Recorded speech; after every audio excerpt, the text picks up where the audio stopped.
Hello everyone, मेरा नाम doctor Amit चक्रवर्ती है। मैं head and neck cancer specialist हूँ। आज इस वीडियो में हम जानना चाहेंगे कि head and neck cancer surgery के बाद बेसिकली होता क्या है। Head and neck cancer surgery is not the same for everyone. It depends on the location of the tumor, the size and the spread of cancer. The goal of the surgery is to remove all cancerous tissues completely while preserving the maximum possible function like speech, swallowing or appearance.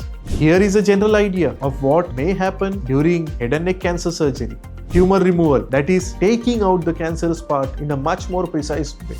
Neck dissection, if needed, nearby lymph nodes are removed. Reconstructive surgery, in some cases, tissues from one part of the body are being used to rebuild the affected area. All this is done with a focus for oncological safety and good post-op recovery. Recovery after surgery involves multiple layers of care. So swelling and pain management can be done with the help of medications as well as cold compresses.